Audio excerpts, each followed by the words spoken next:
Retiro Jai Namastê. Aprenda um pouco sobre respiração e yoga. Namastê. Vamos. Tá. Então, hoje a gente vai falar mais de pranayama em si, certo? Pelo menos uma basezinha em relação ao pranayama. Então, de uma maneira mais, digamos assim, energética, como a gente vê essa prática de mudra, nossa mente está um pouco mais sutil, dá para entrar um pouco mais viajandão. O pranayama é uma forma, é um método de a gente vivenciar o cosmos a partir de nós mesmos. Então, quando a gente está fazendo um mudra, quando a gente está fazendo essas coisas, um jai, etc e tal, nosso sistema de percepção mental de realidade se altera muito. E às vezes até, digamos assim, entra em processo de revolução de transcendência total, certo? Então o pranayama é um dos métodos de a gente entrar num estado meditativo profundo. O pranayama é uma das formas de a gente, digamos assim, alcançar a yoga em vários níveis. Quando a gente estava fazendo o mudra aqui, em algum nível isso provavelmente estava acontecendo. Se não aconteceu, tudo bem também, mas a gente não precisa, digamos assim, ter iluminação total para ser considerada como válida. Pequenas percepções de estados de realidade um pouco diferentes do que a gente está acostumado a achar, já é uma forma de yoga. Que nem existem vários níveis de jogador de futebol. Da mesma forma, existem vários níveis da prática do yoga. Ok? E a gente não precisa ser o ganhador da bola de ouro necessariamente instantaneamente. Mas entender que pranayama leva a gente a estados alterados de consciência. Leva a gente a ter métodos para retornar àquele estado de consciência sem nenhum aditivo externo. Existem formas de alterar a consciência através de aditivos externos. O yoga é majoritariamente voltado para que esses estados sejam alcançados a partir de práticas com o nosso corpo, com a respiração, com mantras, etc. Ok? Porque o yoga, ele foca muito naquilo que a gente não é dependente, escravo da matéria externa, né? A não ser o nosso corpo, que a gente, quando vai para um canto, ele não vai junto. Ok? Então, pranayama também é uma ciência de respiração, mas ela é mais do que uma ciência de respiração. Pranayama é um caminho de utilizar a respiração para a integração energética, para a integração de consciência, para fazer com que a gente tenha uma capacidade maior de vivenciar o divino a partir da respiração. Divino, por favor, entendo de uma maneira ampla, com a cor que vocês quiserem, com o formato que vocês quiserem, com a falta de formato que vocês quiserem, whatever. Ok? Então, hoje a gente fez essa prática de mudras justamente para ter um pano de fundo efetivo porque a gente está conversando, certo? A gente aqui não estava só respirando, a gente estava fazendo pranayama. E por que isso não é só respiração? Porque junto do processo respiratório, o fluxo da consciência é fundamental. Então, em um certo sentido, pranayama é consciência sobre o processo respiratório. Consciência sobre o processo respiratório é consciência sobre o prana também. Prana não é só a respiração, mas prana também é a respiração. Então, uma das formas da gente fazer pranayama é através da respiração. Outra forma de a gente fazer pranayama é através de mudras, por exemplo. Tá? Então, pranayama é importante que vocês entendam que a respiração normalmente vai aparecer como um aspecto importante, mas ela não é todo pranayama e é possível, em um certo grau, você fazer pranayama sem estar fazendo respiração. Entende? Então, por exemplo, um bebê, em um certo sentido, na barriga da mãe, quando ele está com a coluna dele crescendo, ele está com esse mudra aqui. E quando ele saiu da barriga da mãe e está chupando o dedo, ele está fazendo uma forma de pranayama, que é levar a energia para a coluna de uma maneira natural. Consciente e inconscientemente. Mas aquilo dali não está exatamente usando a respiração e ainda assim é um trabalho sobre o prana. Tá? Porque é importante a gente entender as duas definições de pranayama. A primeira é prana mais ayama, que é expandir a dimensão do prana. Então ayama tem esse conceito de ser aquilo que expande, aquilo que torna mais abrangente, mais complexo. Então, nesse sentido, um monte de coisa pranayama, ok? E prana mais yama é a ideia que a gente normalmente está mais associada a pranayama, que é o controle, a restrição, o direcionamento do fluxo respiratório, ok? Em um certo sentido, quando uma pessoa está fazendo tai chi, quando ela está fazendo qigong, ela também está fazendo pranayama, mas no sentido prana mais ayama. No sentido prana mais yama, que é muito focado prioritariamente na respiração, mas não só, que são aquelas práticas que a gente chama de práticas energéticas. E essas práticas energéticas no yoga utilizam majoritariamente a respiração, porque a respiração é a parte densa da mente e a mente é a parte sutil da respiração. Então eu costumo dizer o gato da Alice, que tem só o sorriso e o rabo. Lembram desse gato? Todo mundo sabe quem é? Então, o sorriso e o rabo são a respiração. É aquela parte que você consegue ainda de alguma forma tocar. E toda aquela outra parte que existe do gato e que você não consegue ver direito é a mente. Mas elas são uma coisa só, dentro de uma esfera mais sutil e dentro de uma esfera mais densa. Você pode imaginar a ideia de que, em um certo sentido, o diamante é uma mesma coisa da madeira, mas organizado de uma forma diferente. Madeira, grafite, carvão, diamante, é tudo uma organização do carbono. Só que umas são organizações mais elaboradas, que a gente, em um certo sentido, está chamando de sutil. Outras são organizações mais fáceis de serem feitas, mais grosseiras, que a gente está chamando de denso. Ok?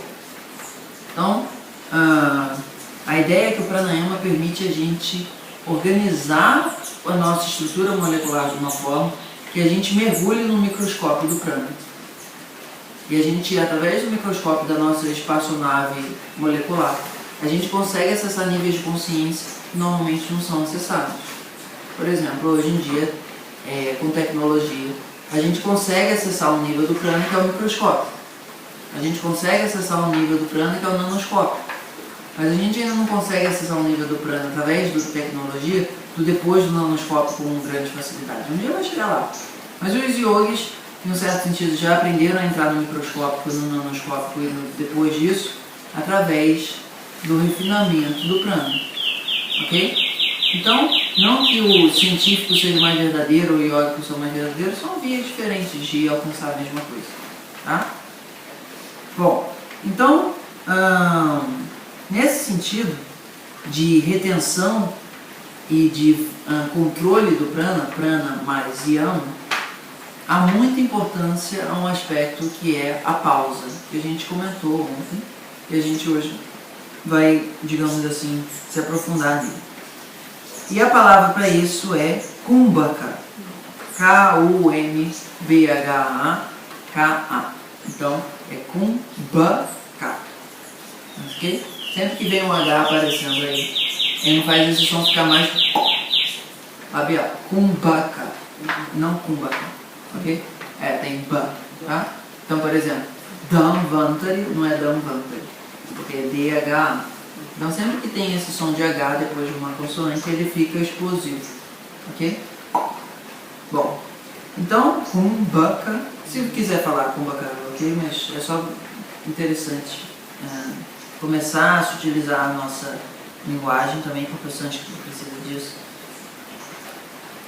O kumbhaka, assim, Oscar, é aquele que acontece de uma maneira espontânea e sem você, digamos assim, mandar nele. Esse é o supra-sumo. A pessoa está lá fazendo, por exemplo, um mudra, suponho. E ela está fazendo mudra e o ar está indo, o ar está voltando, o ar está voltando. De repente, alguma coisa esquisita acontece. Que ela para, você continua vivo, seu sistema continua aqui e ele não parou de respirar. Se isso não aconteceu, tudo bem, você continua vivo. Mas se eventualmente isso acontecer, você não precisa entrar em pânico. A vida continua no estado de pausa. No estado de pausa é o momento onde a integração entre o direito e o esquerdo, entre o feminino e o masculino, entre o yin e o yang, e a nossa energia volta para o centro. E nesse momento do centro, a vivência da dualidade desaparece e a gente tem o que a gente chama de iluminação, entre aspas. Tá? Então a pausa ela é muito importante espiritualmente porque ela é a expressão e o caminho da integração. E por que a gente diz que meditar às 6 da manhã e meditar às 6 da tarde é o horário ideal? Você provavelmente já escutou essa frase, você já foi em curso de meditação, etc. E tal. Porque ao redor do nascer do sol e ao redor do pôr do sol, que são os horários tidos dessa forma, é o horário onde nossa respiração entra mais para o canal central. Enquanto que num momento a gente está numa respiração mais lunar, numa outra hora a gente está numa respiração solar, uma hora nossa narina esquerda está funcionando mais, uma hora nossa narina direita está funcionando mais, uma hora a gente está no perfil mais anabólico, uma hora no perfil a gente está mais catabólico, uma hora a gente está no perfil mais sensitivo, emotivo, artístico, uma hora a gente está mais no perfil analítico, objetivo. Nossa mente ela fica polarizando entre dois hemisférios, entre dois polos. E no momento onde ela se integra no centro, a sensação de que a vida é dois desaparece e vem uma sensação de união. Então quando a gente está fazendo pranayama, eventualmente o ar para sozinho, o universo ele volta a ser um só.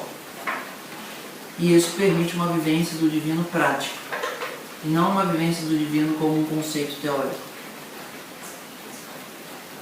Ou do macrocósmo, isso não importa a palavra que seja usada, tá? Então existe essa noção da pausa, do kumbhaka autônoma, kevala, e existe a noção da pausa controlada. As duas são válidas. Em um certo sentido, a controlada ajuda a gente a chegar na autônoma, na independente, na espontânea, uma palavra boa para isso. Tá? Se eventualmente você um dia está fazendo e você conseguiu ficar fazendo e a respiração espontânea parou, ok, você não precisa ficar escravo que todo dia dali para frente isso tem que acontecer da mesma forma. Tá? Nem sempre para ficar acontecendo sempre. Mas quando ela acontece, se ela acontecer pelo menos alguma vez na sua vida, tudo bem, se não acontecer também está de boa. Aquilo dali traz uma sensação de integração que é o que eu chamo de sensação do pôr do sol. Você já assistiu um pôr do sol e naquele pôr do sol pareceu que tudo estava perfeito, tudo estava muito bonito, tudo estava muito legal? É porque o prana estava no canal central. É porque os hemisférios estavam equilibrados e isso fez com que você vivenciasse a unidade. Não é o pôr do sol que é maravilhoso, é o prana no canal central, que faz com que a nossa vivência seja maravilhosa. Se você está naquele mesmo pôr do sol maravilhoso e você está brigando com a pessoa do lado, aquele pôr do sol deixa de ser maravilhoso. Porque a experiência subjetiva do divino, fisiologicamente no yoga, é explicada pelo fluxo de prana no canal central da nossa coluna, entre aspas. Não vamos entrar muito no sushumna, etc. e tal, mas quem conhece a terminologia do yoga está entendendo o que eu estou falando. E quem não conhece também está conseguindo acompanhar, ok? Bom, então a pausa, ela gera um momento de clareza em relação aos processos psíquicos que são. O que está passando na nossa mente em termos de certo e errado, que a gente chama de buddhi, que é traduzido como intelecto. Esse buddhi tem 2 Ds e tem um H. B-U-D-D-H-I, buddhi. E aquele que tem um discernimento muito ativo se transforma em Buddha, que é aquela palavra que a gente escreve B-U-D-A, mas na verdade ele é Buddha. Então, quanto mais clareza a gente tem na nossa mente, em um certo sentido, mais paz a gente tem. Isso não é inteligência no sentido que a gente chama de Olimpíada de Matemática, ok? É o discernimento entre aquilo que é transitório e aquilo que é permanente. Então, Buddha é aquele que todo momento sabe discernir entre aquilo que é permanente, ou seja, divino, e aquilo que é transitório, ou seja, toda a realidade material manifesta. Então, uma parte do nosso processo psíquico é o processo do buddhi, que é o que a gente traduz normalmente como intelecto. A outra parte é a parte... Gostaria de saber mais sobre os próximos retiros? cursosayurveda@gmail.com